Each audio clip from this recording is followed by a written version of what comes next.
नमस्कार। हमारे पिछले वीडियोस में हमने प्रेजेंट परफेक्ट टेंस और पास्ट परफेक्ट टेंस को डिस्कस किया था। प्रेजेंट परफेक्ट टेंस का इस्तेमाल उन एक्शंस को डिस्क्राइब करने के लिए कहा जाता है जो पास्ट में हुए हैं और उनका कनेक्शन प्रेजेंट के साथ भी है, और पास्ट परफेक्ट टेंस को इस्तेमाल किया जाता है डिस्टेंट पास्ट में होने वाले एक्शंस को डिस्क्राइब करने के लिए। प्रेजेंट परफेक्ट टेंस में हैज और हैव का इस्तेमाल होता है as helping verb plus verb की third form as the main verb, और पास्ट परफेक्ट टेंस में इस्तेमाल किया जाता है हैड का एज हेल्पिंग वर्ब और वर्ब की थर्ड फॉर्म का इस्तेमाल किया जाता है एज मेन वर्ब। आज हम डिस्कस करेंगे फ्यूचर परफेक्ट टेंस को, which is used to denote the completion of an act within a definite period of time in the future। यानी एक ऐसा काम जो भविष्य में एक निश्चित समय पर पूरा हो चुका होगा। For example, I will have finished this assignment by next Monday। यानी नेक्स्ट मंडे तक मैं अपनी ये असाइनमेंट कंप्लीट कर चुका होऊंगा। ऐसा एज्यूम किया गया है इस सेंटेंस के स्पीकर के द्वारा। See one more example. The police will have identified the robbers very soon। यानी पुलिस रॉबर्स को बड़ी जल्द ही पहचान चुकी होगी।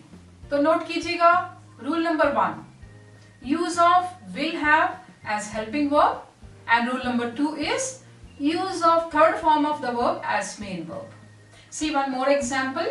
He will have gone to his parents tomorrow by this time। इस वक्त तक कल वो अपने पेरेंट्स के पास जा चुका होगा। She will have gone to her parents। You will have gone to your parents।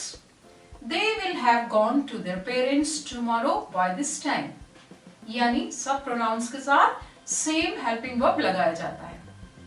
And in the same way in sentences को नेगेटिव में कहने के लिए will के साथ नॉट लगाकर सेंटेंस फ्रेम किए जाते हैं, जैसे he will not या he won't have gone to his parents tomorrow by this time।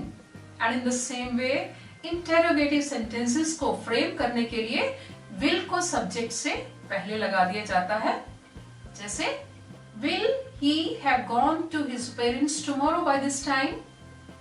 और इंटेरोगेटिव नेगेटिव बनाने के लिए won't he या फिर will he not have gone to his parents home tomorrow by this time। तो इस तरह से positive, interrogative, negative sentences future perfect tense में हम फ्रेम करते हैं। चलिए अब बात करते हैं फ्यूचर परफेक्ट टेंस के यूजेस की।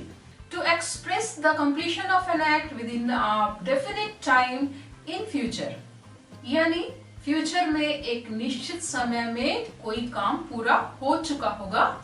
For example, Aastha will have finished her cooking by 7 o'clock। यानी 7 बजे तक आस्था अपनी कुकिंग फिनिश कर चुकी होगी। And second use is the things we expect और hope to complete in the future. यानी वो चीजें जो फ्यूचर में हम कंप्लीट कर लेंगे, हम ऐसा होप करते हैं या ऐसा एक्सपेक्ट करते हैं। For example, I hope he will have won the race. मुझे आशा है कि वो ये रेस जीत चुका होगा। And one more example, I think you will have reached America tomorrow by this time। यानी मुझे उम्मीद है कल इस टाइम तक आप अमेरिका पहुंच चुके होंगे। And some common expressions which are used in future perfect tense are before, until, by next Monday, by tomorrow, by next month, by next year, etc.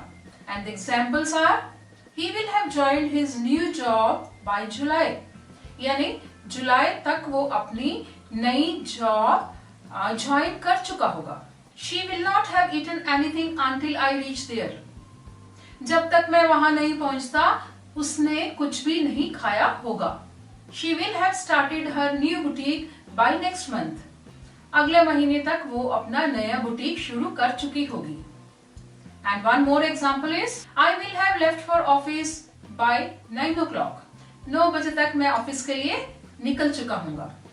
तो फ्यूचर परफेक्ट टेंस में याद रखिएगा helping verb will have और verb की third form as main verb इस्तेमाल की जाती है। आज तक के लिए इतना ही, इजाजत दीजिए। Thank you, good bye.